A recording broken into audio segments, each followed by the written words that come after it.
नमस्कार, लोकवाणी में आपका फिर से स्वागत है। मैं हूं अमित श्रीवास्तव। आज हम बात करने के लिए आए हैं लेबर्स, मजदूर की।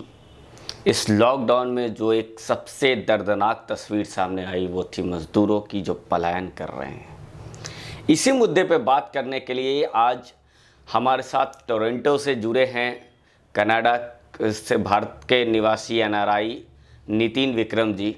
उनसे आज बात करेंगे कि कैसे इस समस्या से निदान पाया जाए, कैसे इस पलायन को रोका जाए, और अब जब भारत आत्मनिर्भर बनना चाहता है तो उनके पास आत्मनिर्भर के लिए क्या क्या आइडिया है जो बिल्कुल आसान से हम लोग कर सकते हैं, उसको अपना सकते हैं। तो यह मजदूर और आत्मनिर्भर भारत, इन दोनों के कड़ी को जोड़ते हुए बात करेंगे आज हम। हमारे साथ हैं नितिन विक्रम जी। नितिन विक्रम जी, बहुत बहुत स्वागत आपका हमारे चैनल पर। Thank you. तो आज जो हम लोग 3 टॉपिक मेनली कवर करेंगे वो है माइग्रेशन में। पहला जी तो एजुकेशन माइग्रेशन है, दूसरा एम्प्लॉयमेंट माइग्रेशन है और तीसरा आपको इंडस्ट्रियल माइग्रेशन है। ये 3 टॉपिक हम लोग कवर करेंगे और उसके बाद एक 4 स्टेप फार्मूला है जिस पे बात करेंगे, जिससे कि इन चीज़ों पे निदान पाया जा सके और किसी एक स्टेट को और देश को भी ज़्यादा रेवेन्यू लॉस नहीं हो और उल्टा उनको रेवेन्यू गेन हो, प्लस माइग्रेशन क्राइसिस को रोका जा सके। इन चीज़ों पे बात करेंगे। तो पहले आ जाते हैं हम लोग माइग्रेशन पे। तो माइग्रेशन जैसे मैंने कहा 3 तरीके का वो है। एजुकेशन माइग्रेशन पहले स्टार्ट होता है। अ, लोग जो पहले तैयारी के लिए बाहर जाते हैं प्रोफेशनल कोर्सेज़ के लिए। अ, आजकल चला हुआ है कोटा जाइए इंजीनियरिंग मेडिकल के एग्ज़ाम के लिए। पहले लोग आराम से बिहार में कर लेते थे। उस हमारे जनरेशन के बाद ये शुरू हुआ है। अ, ये बंद ही नहीं हो रहा है। अब मतलब मेरा ये उद्देश्य नहीं है कि कोटा में जो लोग हैं उनके खिलाफ कुछ है, क्योंकि वो लोग भी मतलब अलग-अलग जगह से हैं और इंडियन ही हैं, दूसरे-दूसरे राज्यों से आए हैं। बट द प्रॉब्लम इज़ कि आप सेंट्रलाइज़ नहीं कर सकते कि this is the only way कि कोटा जाके ही कुछ होगा। तो पहली बात तो ये है।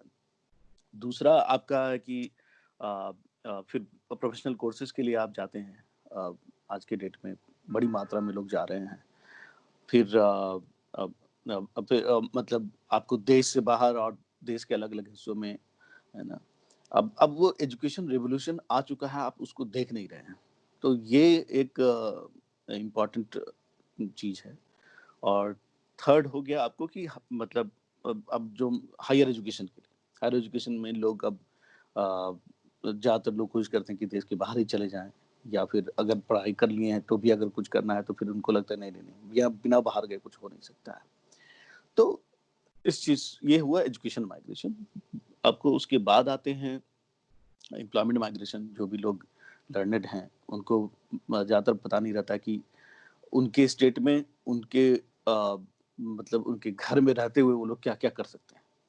तो इसकी वजह से वो एम्प्लॉयमेंट के लिए पूरे इंडिया में आपको मतलब इवन मैंने देखा कि ग्रेजुएट लोग हैं, इंग्लिश बोल सकते हैं, लेकिन वो मज़दूरी ही उनको लगता है कि एकमात्र ऑप्शन है, उसके लिए वो बाहर जा रहे हैं। तो ये हुआ मतलब आपका, ये तो नॉर्मल बात हुई। दूसरी बात आपको जॉब के लिए हर आदमी मतलब जॉब के लिए जो है उनको लगता है कि यहाँ कुछ हो नहीं सकता है। रिमोट जॉब आज के युग में बहुत सारे अवेलेबल हैं, टीचिंग कर सकते हैं आप, लेकिन ये सारी चीज़ आप नहीं करके अ, सब बाहर ही जाएँगे, एक स्टेट से दूसरे स्टेट में पलायन। और तीसरा है आपको कि नॉन स्किल्ड। अब ये सारी चीज़ें आपका ब्रेन ड्रेन हो गया तो उसके बाद मेरे ख्याल से ये ऑब्वियसली हो जाता है कि आप नॉन स्किल्ड जो लेबर हैं, मज़दूर हैं, उनका माइग्रेशन शुरू हुआ है। तो ये बहुत दिन से चला आ रहा है। जैसे मैंने बोला कि स्टार्टिंग फ्रॉम एजुकेशन टू ये जो आपको मज़दूर वाला माइग्रेशन। और ये दोनों चीज़ अब आपके पास जब दोनों चीज़ कड़ी को आप जोड़ दीजिए, तो उसके बाद जो ऑब्वियस माइग्रेशन आ जाता है वो इंडस्ट्रियल माइग्रेशन है। बहुत सारी स्मॉल इंडस्ट्रीज़ छोटे-छोटे स्टेट में, अगर मैं बिहार की बात करूँ, तो पहले होता था वहाँ मॉर्टन चॉकलेट का बड़ा अच्छा फैक्ट्री होता था। वो बंद हो गई। उसके बाद किसी ने खोला भी नहीं कि उसका रिप्लेसमेंट या कुछ ऐसा, वो बंद की बंद। तो मतलब कहने का और ऐसे नहीं, this is not just one example, there are many. कितनी भी इंडस्ट्री, बहुत सारी इंडस्ट्रीज जो है वो बंद हो गई और चली गई। आप इतना ही नहीं, आपके पास मतलब जो जो भी कंपनीज जो मतलब छोटे छोटे स्टेटों में, बिहार में, आपको उड़ीसा में, बंगाल में अगर खुल सकती थी, यूपी में, अब उनको लगता है कि नहीं नहीं, अब जो state of the art facility infrastructure है उनको सिर्फ और सिर्फ बैंगलोर में मिलेगा या फिर तमिलनाडु में मिलेगा, चेन्नई में मिलेगा, तो वो वहाँ चले जाते हैं। तो अब ये क्या हुआ कि ये आपका इंडस्ट्रियल माइग्रेशन चला गया। छोटी छोटी कंपनी जो यहाँ खुल सकती थी, बहुत लोगों को रोजगार दे सकती थी, वो आपको एक स्टेट से वो मतलब उनका पोलराइजेशन हो गया, एक जगह जाके वो जम गई हैं, दूसरे लोग बिल्कुल बैरन, जी ड्राई, है ना। तो अ, और मानिए कि मतलब इस चीज को समझने की है कि आपको सॉफ्टवेयर कंपनीज खोलने के लिए कोई बहुत बड़ा इंफ्रास्ट्रक्चर की जरूरत नहीं होती है।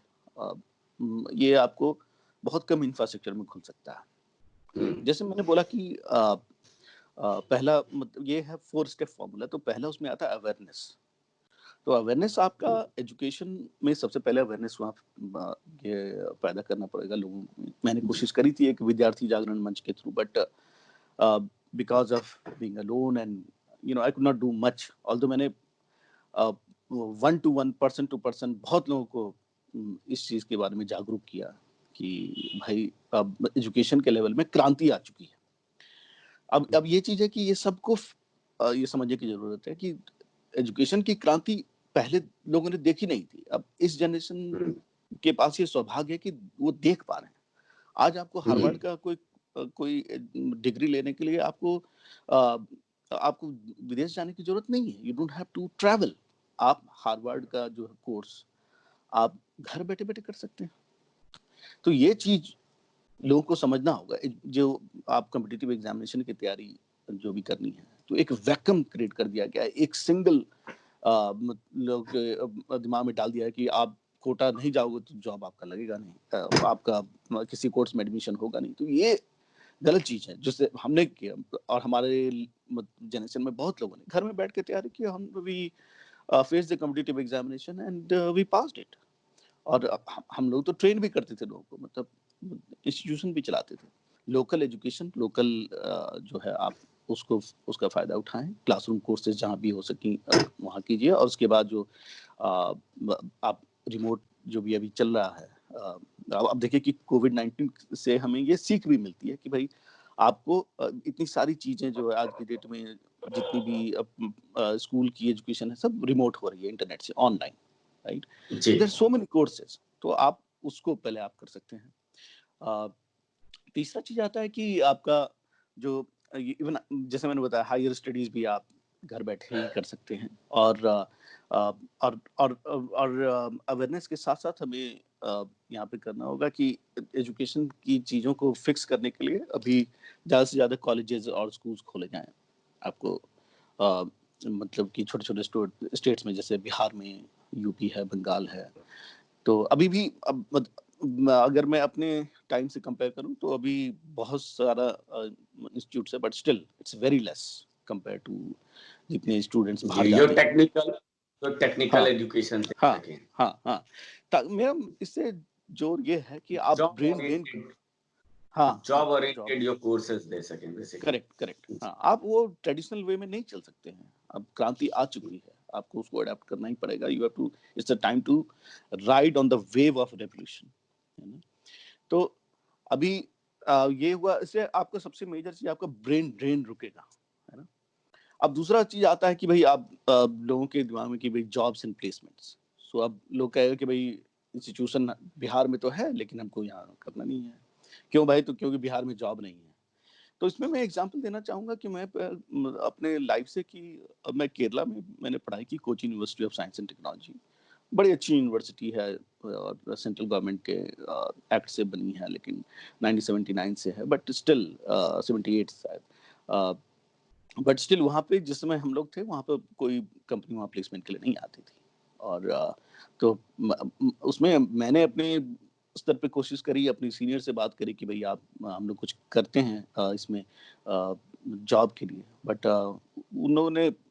उन्होंने बिल्कुल नकार दिया, उसमें सपोर्ट नहीं था। तो मैंने खुद डिटर्मिनेशन के साथ उसमें कोशिश करा कि let's do the placement cell का मैंने वहाँ पे फाउंड करा, मैंने प्लेसमेंट ब्रोशूर छापा, लोगों को एजुकेट करा, पूरी दुनिया में भेजा, और नतीजा है कि आज के डेट में वहाँ बहुत सारे बहुत सारी कंपनीज आ रही हैं प्लेसमेंट के लिए।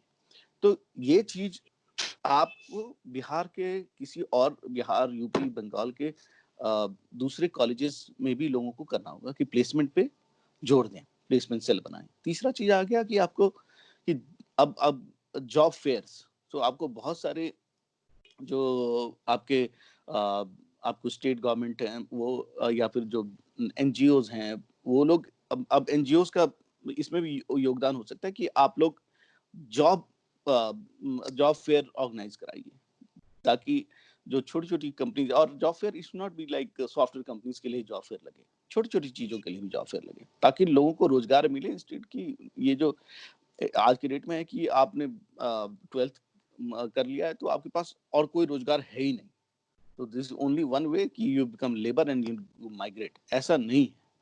तो ये जी। अगर जॉब फेयर से आपको फायदा होगा। तीसरा चीज कि ऑनलाइन जॉब्स, जो इस चीज को इंकरेज करना होगा लोगों को। आईटी जॉब है, लोग टीचिंग वाला जॉब कर सकते हैं, जी। तो बहुत सारी चीजें हैं, आपको आप पूरी दुनिया में पढ़ा सकते हैं। तो ये सब चीज हो गया आपको जॉब्स एंड प्लेसमेंट है। अब पहुंचेंगे कि जो लेबर है, जो बाहर के मजदूर हैं, उनको कैसे उनके आसपास जगह रोजगार मिले। तो मैं इसी पे अभी आ रहा था कि उसके बाद मतलब हम लोग इसको क्या कर सकते हैं। तो गवर्नमेंट, पहले तो गवर्नमेंट की रिस्पांसिबिलिटी बनती है कि अपना लॉ एंड ऑर्डर फिक्स करे, ट्रांसपोर्टेशन फिक्स करे, आपको बिजली पानी जो है फिक्स करे, लोगों पे लाइसेंसिंग एंड क्रेडेंशियल्स की बात जो है मैं करना चाहूँगा कि ये इस पे जोर दिया जाए कि लोग विश्वास कर सकें किसी चीज़ पर कि हाँ भाई, मैं किसी बंदे को हायर कर रहा हूँ तो उसके पास जो क्रेडेंशियल है दैट इज़ वेरीफाइबल, है ना। और उसके बाद जो इन्वायरमेंट क्रिएट करे जिसमें कि इन्वेस्टमेंट ज़्यादा हो, इन्वेस्टमेंट को ऑर्गेनाइज किया जाए, आपको इनवाइट किया जाए इन्वेस्टर्स को, है ना, ज़्यादा से ज़्यादा लोगों को, और फैसिलिटेट करना पड़ेगा गवर्नमेंट को स्टार्टअप्स के लिए, और अपने कल्चरल और जो स्पेसिफिक चीज़ें हैं उसको एक्सपोर्ट करने के लिए। ये सारी चीज़ें अगर आप करेंगे तो फिर ऑटोमेटिकली जो बेनिफिट आपके पास होगा कि आपको लेबर्स को, बहुत लोगों को जॉब मिलेगा। अगर कोई कंपनी खुलती है तो ऐसा नहीं है कि एक सॉफ्टवेयर कंपनी खुली तो सॉफ्टवेयर लोगों इंजीनियर को ही जॉब मिलेगा, बल्कि आपको बहुत सारे लेबर को भी जॉब मिलेगा। हाँ, और तो समझिए कि जो रिमोट जॉब मैंने जो कही, आप रिमोट जॉब अगर लोग करें अपने आप को भी, ये आप एक यूआई डिजाइन में मोबाइल एप्स आ रही हैं, है ना, आप एप्स की डिजाइन कर जी। सकते हैं। आप इसको न स्किल सीखने के लिए आपको बाहर जाने की जरूरत है, और ना इसको करने के लिए आपको बाहर जाने की जरूरत है। आप घर बैठे बैठे कर सकते हैं आराम से, और इंटरनेट तो इंडिया में इतना चीप है कि कुछ कहने का नहीं। तो आप इस चीज को अगर आप कहेंगे कि हाँ मैं कर सकता हूँ, तो मैं instead of paying somebody in Canada, I will pay somebody from Bihar, UP, Bengal, है ना, कि अब, और for that matter anybody in India. So ऐसे क्या होगा कि मतलब मेरा ये कहना है कि आपका जॉब भी लोगों को मिलेगा, और आपका जो है, आप देखिए कि आप इन आप अगर अपने स्टेट में रहने, मान लीजिए कि मैं बिहार में कोई रहता है, तो उसका कॉस्ट ऑफ लिविंग भी बहुत कम है ना। आप बैंगलोर में जाएंगे तो 50,000 में शायद आप नहीं रह पाएंगे, लेकिन आप बिहार में 5,000 में सर्वाइव कर जाएंगे, और अच्छे से सर्वाइव कर जाएंगे। तो अब ये डिफरेंस जो है अ, अभी भी है, और इस चीज को समझना पड़ेगा कि आपका ये दोनों तरीके से बेनिफिट होता है कि भाई, अगर आप लोग कहता है कि बहुत ज्यादा high salary, highly paid job Bangalore में मिल रहा है, या फिर बॉम्बे में मिल रहा है, या फिर अब्रॉड मिल रहा है for that matter, but you have to realise कि उधर एक्सपेंसिव बहुत ज्यादा है ना।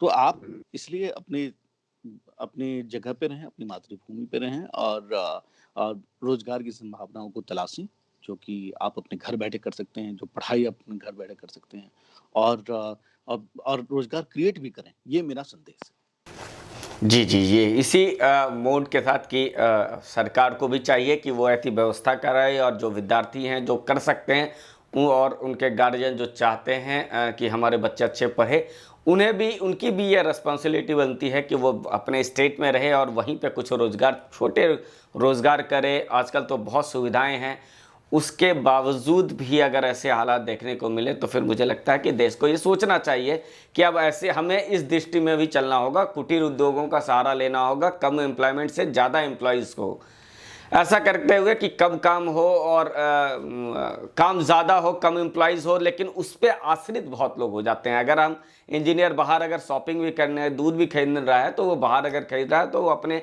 इलाके में खरीद रहा है तो दूध वाले को भी रोजगार उसकी भी बन रही है।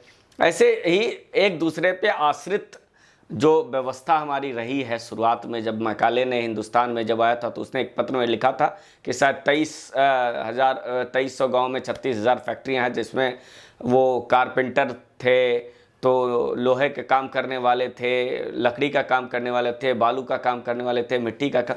ऐसे ही शायद एक संगठित और एक जो समाज, जो स्वराज की बात गांधी जी की थी, जो हम सावरकर की थी, शायद वो उस दिशा में हम पूरे हों, उस तरफ आगे बढ़ें।